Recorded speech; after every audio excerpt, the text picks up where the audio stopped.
इसमें बचे हैं यार सिर्फ 1 और 2 दिन, और नोट्स से अपन जितने भी पढ़ के मार्क्स बढ़ा सकते थे वो बढ़ा चुके हैं। हम नोट्स का पढ़ने का टाइम गया है और अब अपने को बस मार्क्स बढ़ा सकते हैं, वो बढ़ा सकते हैं सही पेपर अटेम्प्टिंग स्ट्रैटेजी से। क्या पेपर अटेम्प्ट करने के टिप्स करें, क्या क्या चीज़ें फॉलो करें जिससे पेपर सही से अटेम्प्ट हो और उससे सबसे ज़्यादा मैक्स मार्क्स आए। अगर मैं जो भी अभी टिप्स और ट्रिक्स बताने वाला हूँ वो फॉलो करोगे तो डेफिनेटली आपके 10 क्वेश्चन तक सही हो सकते हैं, यानी कि 40 मार्क्स का भी फायदा हो सकता है, इररिस्पेक्टिव आपने अभी कितना सिलेबस कवर कर रखा है। अगर आपके अभी 50 मार्क्स या फिर कोई भी सिलेबस कवर नहीं कर रखा तब भी वो स्ट्रैटेजीज लगा सकते हो, तब भी एप्लीकेबल है, और आपने सब कुछ कर रखा है तब भी हो सकती है। और ये जो भी मैं बताने वाला हूँ ये सारी चीज़ें मैंने फॉलो की है, तो यार मैं बताना चाहता हूँ कि पूरी वीडियो देखना, ये वर्थ इट होगा तुम्हारा टाइम।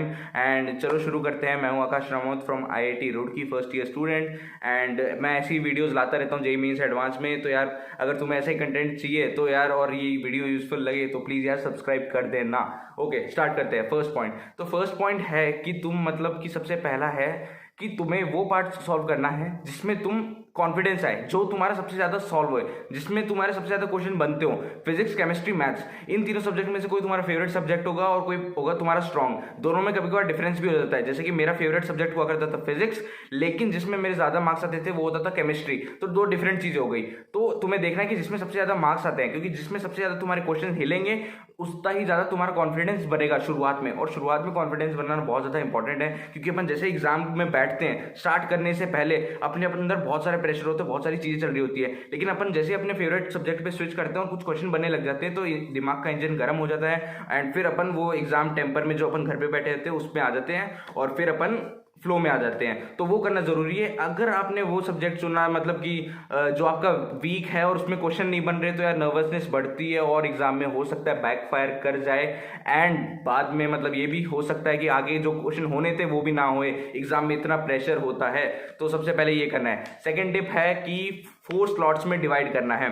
तो 4 स्लॉट्स में मतलब कि जैसे कि मान लो तुम अटेम्प्ट कर रहे हो पहले केमिस्ट्री, फिर मैथ्स, फिर फिजिक्स, ये हो गए तीनों। मतलब कि इनमें तुमने 40 मिनट्स जस्ट से कि तुमने 2-2.5 घंटे लगा दिए। लास्ट का आधा घंटा 45 मिनट्स तुम्हें बचा के रखना है। किन के लिए? उनके लिए बचा के रखना है जो तुम्हारे पहले बारी में नहीं हुए थे क्वेश्चन। यानी कि जैसे कि तुम केमिस्ट्री में उठा के बैठ गए, अब जैसे तुम क्वेश्चन पढ़ते हो, आधा मिनट या 1 मिनट लगता है क्वेश्चन पढ़ने में, अब क्वेश्चन पढ़ते हो, अब वो पढ़ते ही समझ में आ जाए और तुम्हारे दिमाग में सारा रूट छपा हो कि ओके इसमें ये होगा, ये स्टेप होगा और आंसर आ जाएगा, यानी कि तुम्हारा दिमाग कह रहा है कि ओके आंसर आ जाएगा, देन उसको उसी वक्त अटेम्प्ट करो। अगर तुम्हारा दिमाग कह रहा है कि ओके ये मतलब कंफ्यूजन है, हो भी सकता है आंसर आए या ना आए, जैसे कि मैथ्स और फिजिक्स में होता रहता है ये कि कंफ्यूजन है, तो उसको सेव फॉर मतलब मार्क फॉर रिव्यू और बाद में आगे बढ़ जाओ, वो पर्पल हो जाएगा, मार्क फॉर रिव्यू हो जाएगा, तो उसमें आगे बढ़ जाओ। यानी कि ये अपन 4th स्लॉट के लिए छोड़ रहे हैं, जो जिसमें अपन मतलब कि कंफ्यूजन है कि अपन कर पाएंगे नहीं कर पाएंगे, इससे तुम्हारा टाइम सेव होगा। थर्ड कैटेगरी आती है कि मतलब कि तुम्हारा एक जो देखते ही तुम्हें क्वेश्चन पता चलता है कि यार ये नहीं होने वाला, जैसे कि मतलब क्वेश्चन को देखते ही पता चलता है कि ये टॉपिक नहीं पढ़ा या फिर इसमें कुछ समझ भी नहीं आ रहा तो नहीं होने वाला। फोर्थ थिंग मैं कहना चाहूंगा कि जब भी तुम क्वेश्चन पढ़ो ना तो सबसे पहले एक बार पढ़ो, नहीं समझ में आया तो दूसरी बार पढ़ो। पढ़ना जरूरी होता है, पहली बार में क्वेश्चन समझ में आ जाए ये जरूरी नहीं होता। मेरे साथ भी हुआ था, मतलब कि कभी कभार मुश्किल क्वेश्चन होते हैं और नर्वसनेस इतनी होती है कि एक बार पढ़ने में समझ नहीं आया तो मैं वापस पढ़ता था। ओके, ये हो गया अपना सेकंड पॉइंट खत्म। 4 स्लॉट में डिवाइड करना है। 4th स्लॉट में मतलब कि मैथ्स, फिजिक्स, केमिस्ट्री, ये 3 स्लॉट्स हो गए, जैसे भी ऑर्डर में तुम्हें अटेम्प्ट करना है। चौथा जो ऑर्डर होगा उस ऑर्डर में मतलब कि जो चौथा जो स्लॉट होगा उसके अंदर तुम्हें वो करना है जो तुमने मार्क फॉर रिव्यू किए थे, तो उनको फिर करना है, एंड में करना है। क्यों? क्योंकि ताकि तुम्हारे टाइम सेव हो जाए और जो जिनमें मतलब कि चांसेस कम है वो तुम एंड में सॉल्व करो। फिर आता है अपना अगला पॉइंट, वो है कि कोई भी क्वेश्चन है वो अपने ईगो पे नहीं लेना। मतलब कि बहुत लोग होते हैं कि बहुत कम सिलेबस करके जाएंगे या फिर 50% 90% कितना भी तुमने सिलेबस कवर किया है। अब क्या होता है कि जो तुम्हारे सिलेबस कवर्ड होने में भी वो क्वेश्चन आ जाता है, मतलब कि जो तुम्हारे सिलेबस कवर्ड है उसमें से कोई क्वेश्चन उठ के आ गया। अब अपन क्या सोचते हैं कि यार बाकी अपन ने कवर नहीं किया, मतलब कि बाकी क्वेश्चन ऊपर से जा रहे हैं, ये अपन ने अच्छे से पढ़ा था चैप्टर, ये अपन ने उड़ाया था तो ये करेंगे। अब क्या होता है कभी कभार क्वेश्चन हार्ड दे देते हैं। 1-2 क्वेश्चन JEE मेंस हमेशा बाउंसर निकालने के लिए देता है, जो मतलब कि अच्छे खासे टॉपर से होता है, जो मतलब 100,000 रैंक वाले। तो उनको क्या करना है, अगर अपने को समझ में नहीं आ रहा तो उधर ही छोड़ना है। मैंने बहुत सारे फ्रेंड्स देखे हैं जिनके साथ इंसिडेंट हुआ है कि वो एक चैप्टर को मतलब एक क्वेश्चन को लेकर बैठ जाते हैं जो उनका फेवरेट था, लेकिन उसमें 10-15 मिनट लगाते हैं और फिर भी वो क्वेश्चन नहीं हिलता। तो ये पॉइंट है कि कोई भी क्वेश्चन अपने ईगो पे नहीं लेना। अगर क्वेश्चन नहीं हो रहा है तो उसको छोड़ दो यार, उसको रिस्पेक्ट से छोड़ दो कि ठीक है तुम मेरे से नहीं हो रहे, अगला क्वेश्चन पे जंप कम करो। मतलब कि किसी भी क्वेश्चन को अपने को 4 या 5 मिनट से ज़्यादा देना ही नहीं है जेईई मेंस पे। मतलब कि इससे ज़्यादा दोगे तो तुम घाटे में जा रहे हो, वो पूरा लॉस है, टोटल लॉस। ओके, ये पॉइंट हो गया खत्म। अगला है कि एलिमिनेशन एंड सब्स्टिट्यूशन मेथड। जैसे कि तुम क्वेश्चन पढ़ते हो, मैं ये करता था कि जैसे मैं क्वेश्चन पढ़ता था, समझ में आया तो ठीक है, नहीं समझ में आया तो एक और बार पढ़ता था। फिर वो 2 बार पढ़ने के बाद मैं देखता था ऑप्शन। सबसे पहले मैं ऑप्शन देखता था और कोशिश करता था कि या तो मैं कुछ सब्स्टिट्यूशन लगा के, मैथ्स और फिजिक्स में सब्स्टिट्यूशन लग जाता है तो कुछ लगा के वो जल्दी कर दूं, क्योंकि सब्स्टिट्यूशन से क्वेश्चन जल्दी हो जाएगा कि ए की वैल्यू पहले ही अपन पुट कर दे अपने हिसाब से, तुम जानते हो। या फिर एलिमिनेशन लगाने की कोशिश करता था कि कैसे भी करके मैं कुछ ऑप्शंस को एलिमिनेट कर दूं, ताकि अपने को 2 ऑप्शन या 3 ऑप्शन से ही डील करना पड़े। और ये मेथड रियली वर्क करता है मैथ्स फिजिक्स क्वेश्चन में। मतलब मैथ्स फिजिक्स में तो तुम्हें दिमाग में बिठा के जाना है। मैं करता था कि जब भी एग्जाम होता था उससे पहले मैं अपनी माइंड सेट करके जाता था कि ओके, एलिमिनेशन एंड सब्स्टिट्यूशन। मैं 4 बार बोलता था खुद को कि समझ में आया कि मैथ्स फिजिक्स में अपने को ये लगाना ही लगाना है।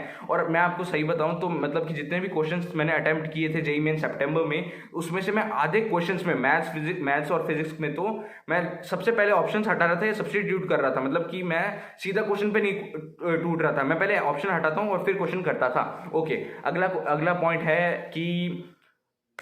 है कि रीड क्वेश्चन 2 टाइम्स, और अगर 2 बार में समझ में नहीं आया तब छोड़ना। मतलब एक बारी में नहीं छोड़ना है अपने को, क्वेश्चन 2 बारी में पढ़ना है। फिर उसका अगला है कि सही पोस्चर में दो पेपर। मतलब कि बहुत सारे लोग हैं कि गलत पोस्चर में देते हैं और 1-1.5 घंटे बाद बैक में पेन होने लग जाता है, फिर नेक में पेन होने लग जाता है। तो वो मेरे साथ भी हुआ था यार। मैंने जेईई मेंस में मैं इतना नर्वस था, इतना टेंस था कि मैंने अपने पोस्चर पे ध्यान नहीं दिया। मतलब मैं उस पोज में बैठा था कि मैं क्वेश्चन नहीं हिलते होते तो अपन ध्यान नहीं देते, और 1.5-2 घंटे बाद बैक या फिर नेक पेन करती है तब अपने को पता चलता है कि ओके। और तब मतलब कि सीरियसली, मतलब कि छोटी छोटी टिप्स है बट ये मैटर करती है। मतलब एग्जाम में होते हैं तब बुरा लगता है या फिर अच्छा नहीं लगता है। फिर अगला है कि पानी एक एक सिप पियो। मतलब कि पानी एक ही बारी में क्वांटिटी में नहीं पीना। मतलब कि फिर क्या, फिर टॉयलेट करने का फील होएगा और तुम मतलब कि उसमें 2-3 मिनट खर्च हो सकते हैं अगर तुम जाओगे उस टाइम पे, और वो 2-3 मिनट में एक क्वेश्चन हिल सकता है। तो अपने को टाइम सेव करना है, पहले बाथरूम जाए हो, पेपर के बीच में पानी पियो, कम पियो और एक एक सिप ही पियो, ठीक है ना, ताकि सिर्फ गला, मतलब कि गला गीला रहे और अपने को ज़्यादा नहीं करना है। फिर अगला पॉइंट है कि कंफर्टेबल क्लोथिंग में जाओ। छोटा सा पॉइंट है लेकिन ज़रूरी है कि कंफर्टेबल क्लोथिंग में जाना है। सर्दी है तो ज़्यादा ही कपड़े नहीं करना पहन के जाना कि गर्मी हो जाए अच्छे से, तो एकदम कंफर्टेबल लाओ जिसमें तुम 3 घंटे आराम से निकाल सकते हो। ओके, फिर है कि हर 2-3 मिनट में टाइम चेक करते रहो। जैसे कि तुम क्वेश्चन कर रहे हो तो तुम चेक करते रहो कि अभी 2 मिनट हो गए, अभी मैं इस क्वेश्चन पे हूँ। फिर चेक करो कि अच्छा इसके आगे क्वेश्चन हो सकता है या फिर अभी इसमें कंफ्यूजन है कि नहीं हो पाएगा। अगर तुम्हारा कंफ्यूजन अभी भी आ रहा है 2-3 मिनट लगाने के बाद, 1 मिनट और दो उसको। 1 मिनट मतलब 3 या 3.5 मिनट देने के बाद तुम वापस टाइम चेक करो कि अब मैं कंफ्यूजन में हूँ या फिर आंसर आ जाएगा। कंफ्यूजन में हो तो उसको क्वेश्चन को छोड़ दो मार्क फॉर रिव्यू करके, क्योंकि वो टाइम ज्यादा और ले सकता है। और अगर तुम्हें लगता है आंसर आ जाए तो डेफिनेटली कर सकते हो। कहने की बात ये, मतलब पॉइंट ये है कि किसी भी क्वेश्चन को 4 मिनट से ज्यादा नहीं देना है जेईई मेंस में। बाद में दे सकते हो, पहले अपने जो भी तुम श्योर हो क्वेश्चन आंसर वो पहले कर लो, और जो 4th स्लॉट में डाल दो जो तुम्हें पता नहीं है कि हो पाएंगे या फिर नहीं हो पाएंगे। ओके, और फिर है कि लास्ट पॉइंट है वो है कि केमिस्ट्री में टाइम बचाओ। यानी कि केमिस्ट्री तुम्हारा 40 मिनट से ज्यादा लेना ही नहीं चाहिए। केमिस्ट्री ऐसा सब्जेक्ट है कि वो एकदम जल्दी जल्दी हो जाता है, थ्योरी पार्ट होता है, यानी कि 40 मिनट से ज्यादा नहीं दोगे। और उसके जो 20 मिनट बचते हैं पार्ट, वो अपने को कहाँ डालने हैं, वो अपने को मैथ्स और फिजिक्स में डालने हैं। यानी कि मैथ्स और फिजिक्स क्या है, लेंदी आ सकती है। अब सबका अलग अलग पेपर आएगा तो डिपेंड करेगा कि किसकी फिजिक्स ज्यादा लेंदी है, किसकी मैथ्स ज्यादा लेंदी है, तो उनको तुम्हें डिस्ट्रीब्यूट करना है। कहाँ पे ज्यादा टाइम डिस्ट्रीब्यूट करना है, तो वहां पे ज्यादा डिस्ट्रीब्यूट करना है जो तुम्हारा ज्यादा स्ट्रॉन्ग है। किसी की फिजिक्स ज्यादा स्ट्रॉन्ग होती है तो उसको वो करने में लगभग 1 घंटा 5 मिनट भी लग जाते हैं और 1 घंटा 10 मिनट भी लग जाते हैं। किसी की मैथ स्ट्रॉन्ग होती है तो उसके ज्यादा क्वेश्चन लगा पाएगा और उसके लिए उसको 1 घंटा 20 मिनट 1 घंटा 25 मिनट तक भी लगते हैं। एक और चीज कहना चाहूंगा कि यार मैथ्स को 1 घंटा 25 मिनट से तो ज्यादा देना ही मत। मतलब मैं अपने दिमाग में रखता था कि मेरा ये रहता था कि मैथ्स को 1 घंटे 20 मिनट से ज्यादा नहीं देना, और फिजिक्स को 1 घंटे ज्यादा नहीं देना, और केमिस्ट्री को 40 मिनट से ज्यादा नहीं देना। इस तरीके से मैं 3 घंटे अपने मैनेज करता था। तो अपने को, तुम्हें भी ऐसे पहले डिसाइडेड रखना है कि किस टाइम पे तुम्हें सब्जेक्ट हो जाना चाहिए था। फॉर एग्जाम्पल जैसे मैं एग्जाम में बैठने वाला था, उससे पहले मैंने डिसाइड रखा था कि मेरे पास 3 आवर्स है। 3 आवर्स में से मेरे को केमिस्ट्री को कितना टाइम देना है, फिजिक्स को कितना टाइम देना, मैथ्स को कितना टाइम देना है। और मैं देखता था कि ओके इतना टाइम हो चुका है, मैंने क्या पूरा वो सब्जेक्ट कंप्लीट कर लिया नहीं कर लिया। अगर मैंने नहीं किया है तो डेट मीन्स मैं टाइम से पीछे हूँ। यानी कि अगर तुमने सोचा कि फर्स्ट स्लॉट में तुम केमिस्ट्री उठा रहे हो और उसमें तुम सिर्फ 30 मिनट दोगे, बाकी के 10 मिनट तुम मार्क फॉर रिव्यू जो डाले उनको दोगे, तो डेट मीन्स तुम्हारे 30 मिनट के अंदर ही वो केमिस्ट्री का होना चाहिए। अगर तुम्हारा नहीं हो रहा तो तुम्हारा ये चेक हो गया कि तुम टाइम से पीछे चल रहे हो। डेट मीन्स कि तुम्हारे लास्ट में टाइम में थोड़ी बहुत दिक्कत पड़ सकती है, और वो दिक्कत पड़ती है तो वो बहुत दुख देती है। मेरा जनवरी अटेम्प्ट था, उसमें 1-2 क्वेश्चन छूट गए थे, और सही बता रहा हूँ आते वक्त मतलब कि एकदम मुंह उतर चुका था, रोने जैसी हालत हो गई थी। रोया नहीं था बट बहुत बुरा हुआ था, और अच्छा नहीं लगता जब पेपर छूटता है तो। सेकेंड थिंग, एक और चीज़ कहना चाहूँगा, जो बोनस पॉइंट मान लो कि कोशिश करो कि नेगेटिव मार्किंग से बचो। कब गैस करना है, तो गैस करने का लिए सीधा सीधा लॉजिक बताता हूँ जो मैं फॉलो करता था। वो था कि अगर देखो नेगेटिव मार्किंग है और 4 ऑप्शंस है तो तुक्का लगाना ही नहीं है। मतलब कि अगर तुम्हें चारों में से कोई भी आइडिया नहीं है, अंधा तुक्का तो नहीं लगाना कि 4 ऑप्शन में से कौन सा होगा, नेगेटिव मार्किंग है वो होगा, अपने पैर पे कुल्हाड़ी मारना।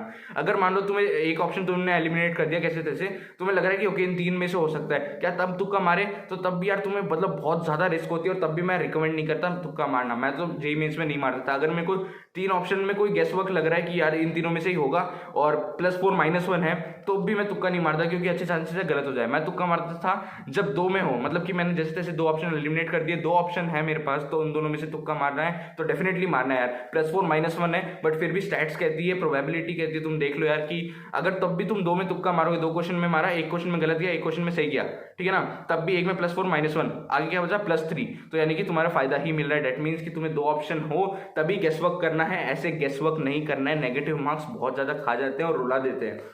मेरे साथ भी बहुत हुआ था, मेरे फ्रेंड्स के साथ भी बहुत हुआ था, तो इसलिए बता रहा हूँ। और एक और चीज़ है यार, पेपर अटेम्प्टिंग स्ट्रैटेजी से हटके है, पर वो चीज़ तुम्हें ध्यान रखनी है कि जेई को कभी अपनी लाइफ नहीं बनाना। जेई मेंस को आगे ज़िंदगी में बहुत मौके मिलेंगे, ये जस्ट तुम्हारा एक लाइफ का एक पार्ट है। आगे जेई मेंस भी बहुत सारे, एडवांस भी बहुत ज़्यादा है, तो तुम्हारा पेपर अच्छा जाए या बुरा जाए, तुम्हें वही मूड में रहना है जैसे अभी हो।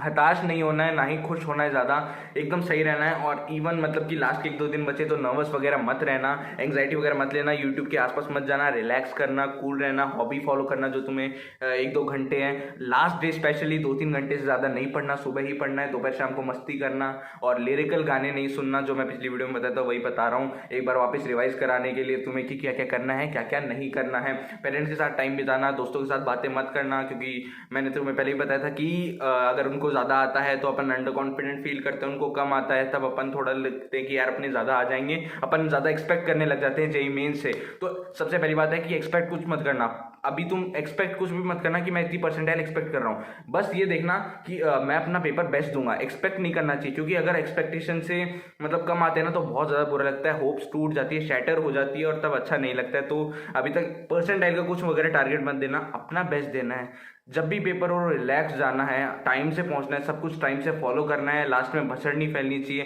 कि यार आधा घंटा बचा, 1 घंटा बचा है, मैं पहुंचा नहीं। सब कुछ पहले से प्लान्ड रखना है, एक एक चीज़ें जो तुम्हारी डिस्ट्रैक्शन अभी आ रही है वो हटाओ। और अगर तुम्हें कोई भी इसमें सजेशन चाहिए, कोई भी तुम्हें डाउट हो इस वीडियो में, या फिर आगे किस पे वीडियो चाहिए, कुछ भी हो तो कमेंट बॉक्स में बता देना, मैं रहूँगा अवेलेबल। एंड चलते हैं, तब तक के लिए bye bye, take care. Hope कि ये वीडियो तुम्हारी हेल्प की गई होगी, इस वीडियो से तुम्हारी हेल्प हुई होगी। Thank you, bye bye.